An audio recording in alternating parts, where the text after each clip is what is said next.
Good evening. My name is Danielle Scruggs. Um, Before I get started, I just want to acknowledge that we are living in really challenging and dangerous times. And so I just want to thank y'all for spending your evening listening to and centering Black people.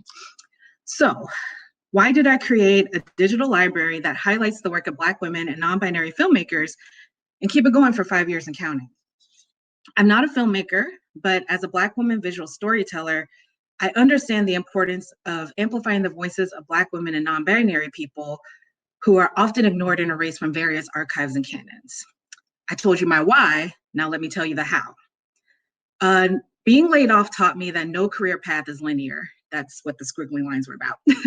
And that's okay. In 2014, I was laid off as a photo editor for an e-commerce site where I had worked for 3.5 years. I moved from Washington, D.C. back home to Chicago, and my whole network was on the East Coast. So Chicago was home, but alien at the same time. During this time, I watched a lot of movies on Netflix and Hulu and spent too much time on film Twitter. And I started noticing that despite the existence of spaces like New Negress Film Society, Sisters in Cinema, Parallel Film Collective, Black women were often not included in conversations around achievement, altruism, and diversity in film. More than not being included, their work was often being ignored and erased in real time. I thought to myself, what if there was a one-stop shop that celebrated the work of Black women in film who are based all over the world? And so one day in April in 2015, I created a Tumblr called Black Women Directors, creating brief bios and listing films created by Black women and non-binary filmmakers. And so many people reblogged and shared the site. People emailed and tweeted me with suggestions on who to add.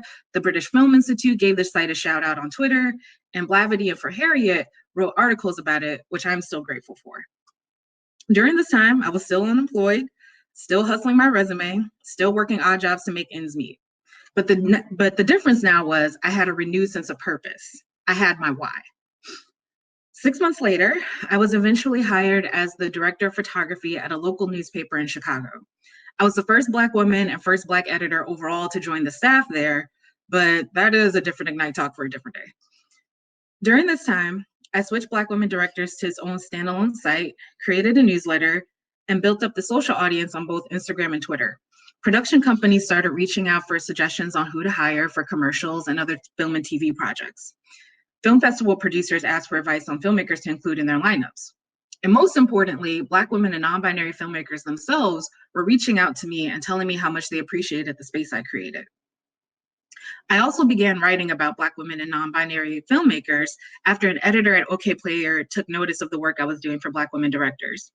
And I made several more transitions, having left the newspaper to both freelance and work as a staffer at places like The Undefeated, Vox Media, and now Getty Images.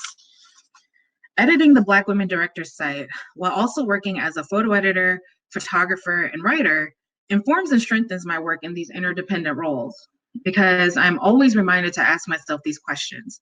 And I think these are important questions that everyone needs to ask themselves throughout their respective careers. Who is the best person to tell a particular story? Do I need to get out of the way and amplify others instead? And how can I show up for others and lend support in a concrete way? Whatever platform, whatever privilege we may have at any given time, it's important and really our duty to amplify the work of people who have been historically marginalized in their respective fields due to racism, sexism, ageism, queerphobia, transphobia, what have you. And I think we all have to radically reimagine what is considered the so-called canon in our respective fields and think of ways we can address how incomplete it may be and how we can work to make it more complete and also more just. I also think working in so many different kinds of spaces and picking up different roles has helped me see that we don't have to get stuck in rigid binary ways of thinking about our jobs as storytellers. We can break molds, we can build new systems, and we can define ourselves and the work we do on our own terms. And finally, working on Black women directors has reminded me that transitions are a part of growth, that even something as terrifying and daunting as being laid off can lay the groundwork for an opportunity to challenge ourselves in ways we didn't think were possible before. We can give ourselves the opportunity to lift as we climb, and we can do all of that in pursuit of finding our collective why. So, thank you. Thanks so much, Danielle. Can you hear me? Yeah. Okay. Yeah, thanks so much. And can you tell everyone where to find you? Or Oh yeah. I know Black women. Oh Yeah. yeah, that's the next slide here. Yes. So yeah, you can find me on DA Scruggs on Twitter and Instagram, DanielleScruggs.com for my photo editing and photo photography work, and then also blackwomendirectors.co for the actual digital library. So, Thank you so much. We thank really you. appreciate you being here.